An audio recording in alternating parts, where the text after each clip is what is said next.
Hello everyone, कैसे हैं आप लोग। Welcome to the commerce venue.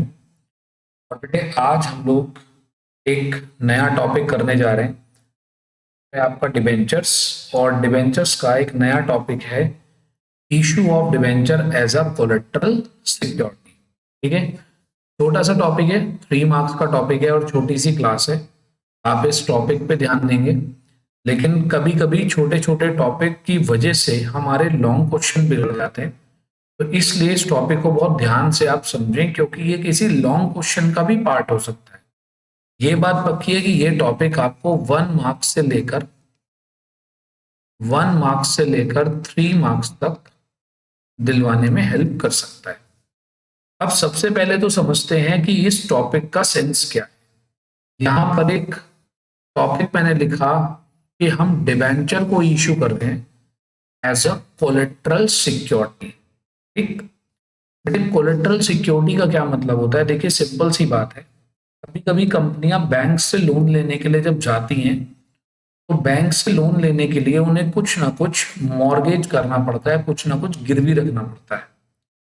तो जो भी प्रॉपर्टी वो गिरवी रखते हैं उसे आप प्रिंसिपल सिक्योरिटी कहते हैं। क्या कहते हैं उसको? Principal security. जैसे कि मेरी कंपनी अगर बैंक से लोन लेने जाए और बैंक बोले कि भाई आपको कुछ मॉर्गेज रखवाना पड़ेगा, कुछ गिरवी रखवाना पड़ेगा, तो मैंने क्या करा, अपनी बिल्डिंग जो है बैंक के पास गिरवी रखवा दी। तो उसे तो हमने बोला प्रिंसिपल सिक्योरिटी। लेकिन कभी कभी क्या होता है कि ये प्रिंसिपल सिक्योरिटी जो है ये इनफ नहीं होती, ये कम पड़ जाती है। तो बैंक हमसे और डिमांड करता है कि भाई आप हमारे पास और थोड़ी सी सिक्योरिटी रखो।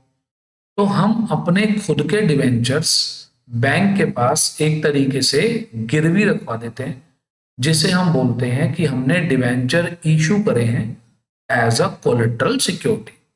ठीक, तो देखिए यहां पर मैंने एक मीनिंग भी दिया है, इसे आप रीडिंग के लिए यूज कर सकते हैं। वैसे मैंने आपको पूरा सेंस बता दिया है।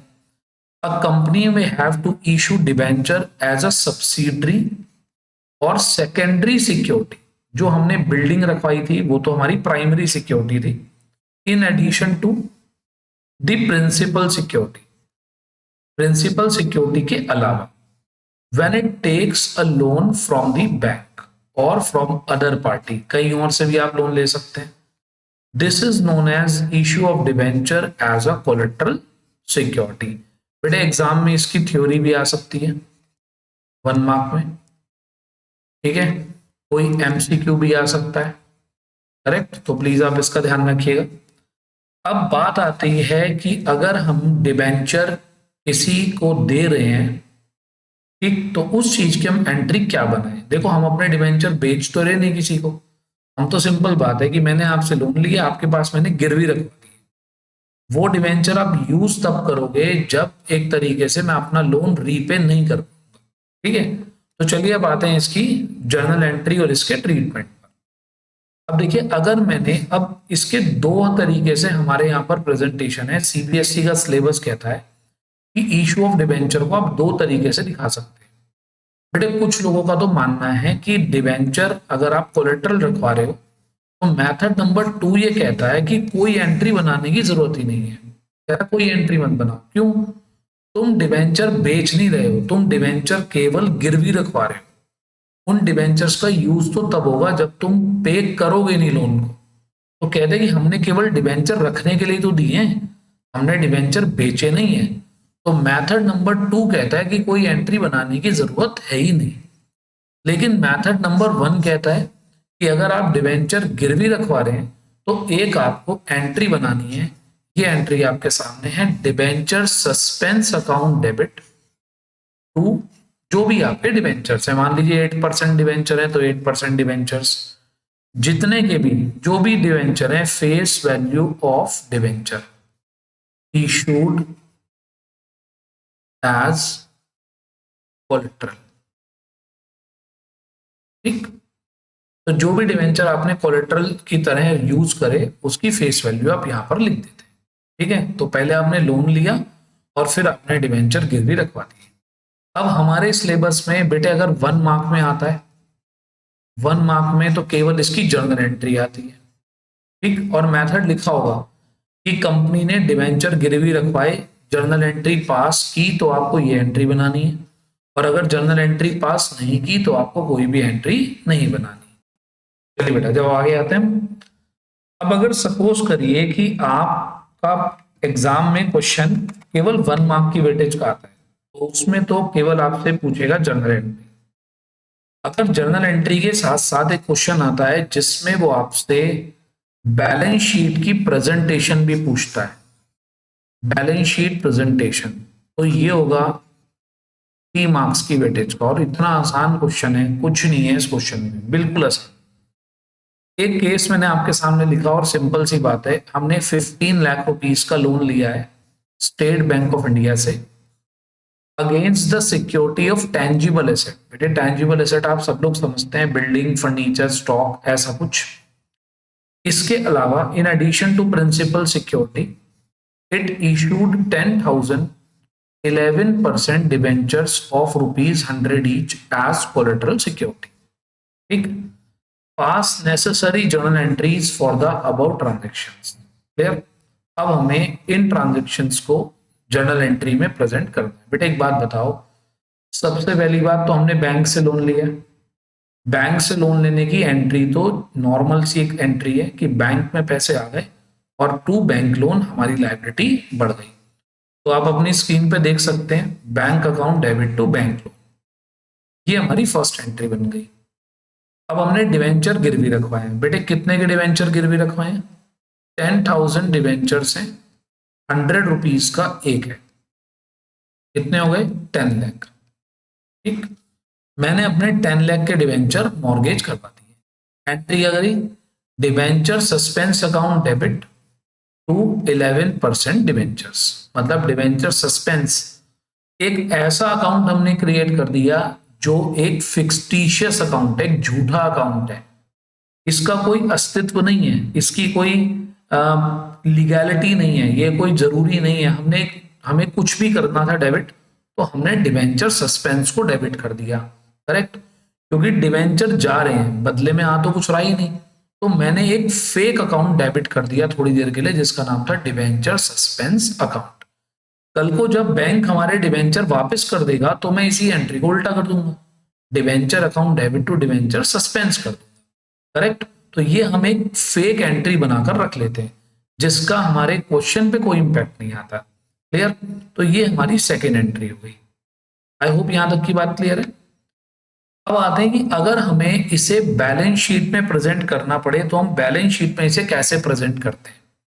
बेटे ये आपको क्या करना है, पूरी बैलेंस शीट नहीं बनानी, आपको बैलेंस शीट का एक छोटा सा फॉर्मेट, एक एक्सट्रैक्ट बनाना है, एक छोटा सा पार्ट बनाना है। तो यहां पर आपने क्या करा, मेथड 1 जिसमें हम एंट्री बनाते हैं। तो ये बैलेंस शीट आपने बनाई और आपने बैलेंस शीट में इक्विटी एंड लायबिलिटी साइड आपको पता होता है, नॉन करंट लायबिलिटी के अंदर आपकी लॉन्ग टर्म बोरोइंग आती है। आपने 15 लाख रुपीस का बैंक से लोन लिया था, ये आपने यहाँ पर लिख दिया। और आपको पता है यहाँ पर लिखते हैं हम नोट नंबर 1, मतलब इसकी जो एक्सप्लेनेशन है वो हमें कहाँ देनी होती है, नोट्स टू अकाउंट्स में। अब मैंने नोट्स टू अकाउंट्स में लिख लिया long term borrowing, loan from state bank 15 lakh rupees. Clear. अब जरा ध्यान से मेरी एक बात समझना, मैंने 15 लाख रुपए का लोन लिया हुआ है, 15 लाख का लोन लिया है, बदले में मैंने अपने 10 लाख के डिवेंचर मॉर्गेज करवाए। ये बात इंपॉर्टेंट है या नहीं है? बिल्कुल है, ये बात बहुत इंपॉर्टेंट है और मेरे शेयर होल्डर्स को ये बात पता होनी चाहिए कि मैंने लोन लेने के लिए डिवेंचर गिरवी रखवाए हैं। अब मुझे ये बात प्रेजेंट करनी है अपनी बैलेंस शीट में, तो मैं इसे कैसे प्रेजेंट करूं? तो इसका तरीका ये आपको याद रखना है कि जितने भी हमने डिवेंचर इशू करे, 10,000 11% डिवेंचर्स ऑफ ₹100 ईच, 10 लाख के इनर कॉलम में लिखना है और उसी में से माइनस कर देना है डिवेंचर सस्पेंस 10 लाख। तो बाहर तो कुछ भी नहीं आया, लेकिन जब ये बैलेंस शीट मेरे डिवेंचर होल्डर के पास पहुंचेगी या शेयर होल्डर के पास पहुंचेगी तो उन्हें ये बात पता होगी कि हमने 10 लाख रुपीस के डिवेंचर मॉर्गेज करवा रखे हैं, गिरवी रखवा रखे हैं बैंक के पास। क्लियर। तो ये प्रेजेंटेशन हम कब करते हैं? ये प्रेजेंटेशन हम तब करते हैं जब क्वेश्चन के अंदर हमें ये कहा गया हो कि जर्नल एंट्री पास करनी है। क्लियर है? यहां तक कोई डाउट? आगे चलते हैं। अब सपोज करिए कि हमें यही सेम क्वेश्चन, आराम से समझिएगा, सेम क्वेश्चन हमें एग्जाम में मिलता है और वो ये कहता है कि जर्नल एंट्री पास करने की जरूरत नहीं है, यानी कि हमने डिवेंचर इशू करे लेकिन जर्नल एंट्री पास नहीं करी। तो ऐसे में हम क्या करें? देखो, पहली एंट्री एज इट इज होगी, भाई बैंक से तो हमने लोन लिया ही है।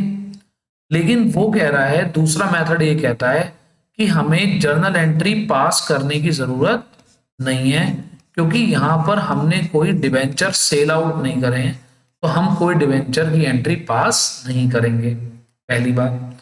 अब आते हैं बैलेंस शीट प्रेजेंटेशन में क्या चेंज करेंगे। बेटे, ऊपर की balance sheet as it is बिल्कुल सेम जैसी आपने मेथड 1 में बनाई थी। नीचे की बैलेंस शीट में यहां आपने लिख दिया लोन। बस आपको क्या करना है, ये जो आपने प्रेजेंटेशन करी थी ये नहीं करनी है आपको, बस आपको नीचे एक नोट लिखना है, यहीं पर एक नोट लिखना है। और वो नोट कुछ इस तरीके से होगा, 10,000 11% debenture issued as collateral security. यानी कि आपने क्या करा, जर्नल एंट्री ना बनाकर मेथड 2 में बाय वे ऑफ नोट इसे प्रेजेंट कर दिया। देखो, मेरे जो इंटेंशन है, मेरा इंटेंशन क्या है कि मैं अपने शेयर होल्डर्स को ये बताऊं कि मैंने लोन लेने के लिए डिवेंचर गिरवी रखवाए हैं। तो उसका मेथड नंबर 1 तो मैं डिवेंचर सस्पेंस की एंट्री बना दूं। मेथड नंबर 1 तो ये है, और मेथड नंबर 2 ये है कि मैं उसकी एंट्री ना बनाऊं लेकिन नीचे एक नोट डाल के लिख दूं। क्लियर? तो यहां तक की बात आपको क्लियर है? बेटे, ये हमारा 3 नंबर का क्वेश्चन है और 6 मार्क के बड़े क्वेश्चन के अंदर भी आपसे पूछा जा सकता है। नंबर जरूर दिलवाएगा ये टॉपिक आपको। मेरे ख्याल से समझ में आ गया होगा, छोटी सी क्लास थी। आई होप आपको यहाँ तक की बात क्लियर होगी। अगर आप में से कुछ बच्चे न्यू हैं तो प्लीज चैनल को सब्सक्राइब कीजिएगा, ताकि जो डेली अपडेट्स हैं वो आपके पास पहुंचती रहे। हम एक नई सीरीज भी स्टार्ट करने जा रहे हैं जिसमें एमसीक्यू की कुछ अलग से मैं आपको क्लासेस कराऊंगा एमसीक्यू प्रैक्टिस के लिए। और वो जो सीरीज है वो बड़ी काम की सीरीज है, क्योंकि वो जो सीरीज है वो आपको आने वाले टाइम में आपके CUET में, आपके अगर आप कोई कॉम्पिटिटिव एग्जाम करते हैं जिनमें यही सब चीजें आती हैं तो यही सब आपको हेल्प करेंगी। क्लास 12th बोर्ड में या जो टीचिंग एग्जाम्स वगैरह होते हैं उन सब एग्जाम्स वगैरह में वो इसे काफी हेल्प करने वाली है। तो आप चैनल को सब्सक्राइब जरूर करिए, और जो आपके ग्रुप के लोग हैं जो आपके सेम फील्ड से बिलोंग करते हैं तो उनके साथ इन्हें शेयर भी कीजिए, ताकि दूसरे लोगों को भी उसका एडवांटेज मिल पाए। मिलते हैं नेक्स्ट क्लास में, इसका एक नेक्स्ट टॉपिक हम करेंगे और वो टॉपिक बड़ा अच्छा है, आपको समझ में भी आसानी से आएगा। टॉपिक का नाम है consideration other than cash. Company अपने डिवेंचर इशू करती है लेकिन बदले में पैसे नहीं लेती, बदले में कोई एसेट खरीद लेती है। तो इसकी बात हम करेंगे नेक्स्ट लेक्चर में। तो चलिए, आज के लिए इतना ही। Thank you, have a nice day.